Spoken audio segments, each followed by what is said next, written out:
Продолжаем сезон осеннего меню. И сладкий картофель, я думаю, это то, что осенью должно быть на столе. Сегодня мы сделаем кимчи из сладкого картофеля, с чего мы только кимчи не делали, и вот дошло дело и до сладкого картофеля. Ознакомьтесь, пожалуйста, с ингредиентами, и мы приступаем. Сладкий картофель или батат. Нам понадобится 2 штуки. Это 550-600 грамм. В общем, картофель такого среднего размера. Мы должны, конечно же, помыть картофель и затем его почистить. Кстати, в Корее некоторые употребляют картофель прям-таки с кожурой. Он, кстати, бывает еще и с такой фиолетовой кожурой, подойдет и тот, и тот. После того, как мы почистили, мы обрезаем края у картофеля и должны будем нарезать его кусками среднего размера. Имейте в виду, что этот картофель достаточно такой плотный, плотнее, чем обычный картофель, и придется приложить усилия. В общем, он такой по плотности, даже можно сказать, как тыква, наверное, больше. И куски размером так, чтобы их было удобно просто-напросто закладывать себе в рот. Ориентируемся на это.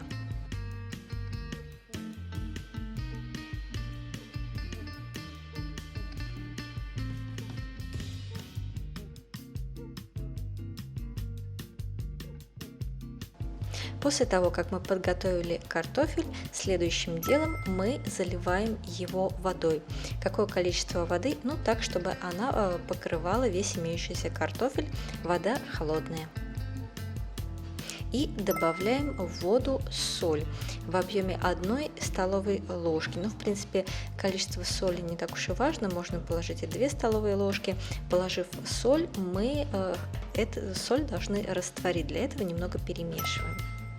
После этого оставляем картофель в этой соленой воде на 15 минут.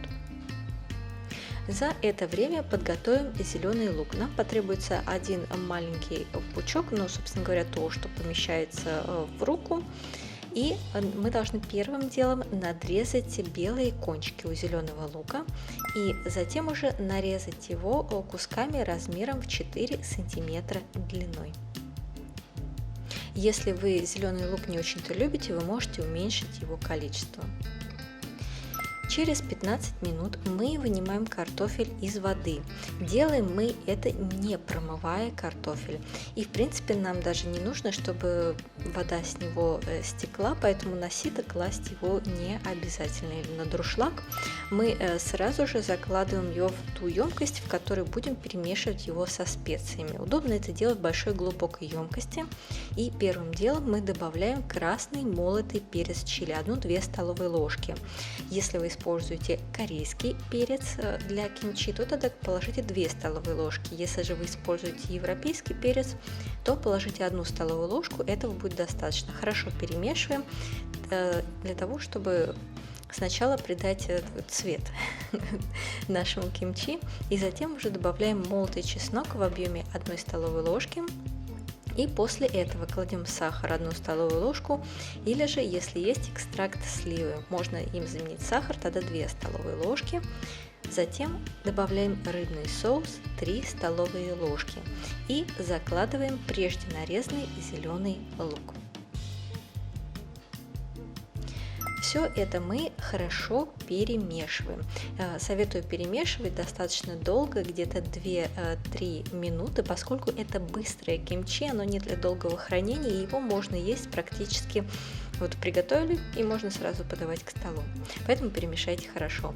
И добавляем затем кунжутные семена, 1 столовую ложку, обжаренные кунжутные семена, и еще раз все хорошо перемешиваем. Используйте перчатки кухонные, потому как руки может сжечь от перца, и они могут окраситься.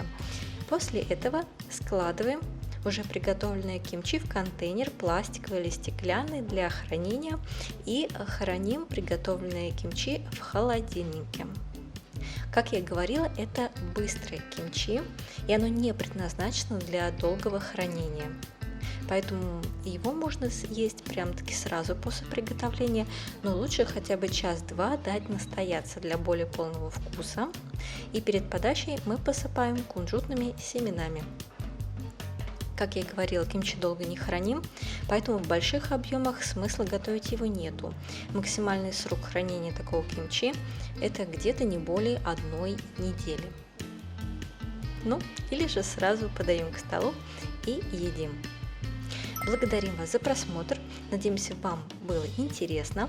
Это кимчи, оно стоит того, чтобы хоть раз его приготовить и попробовать. Кстати, кто готовил уже со мной кимчи из свеклы, им может это кимчи напомнить кимчи из свеклы, потому что это тоже остро-сладкое кимчи. Вы будете удивлены этим вкусом, и оно такое хрустящее. Лайкайте, подписывайтесь. Приятного аппетита!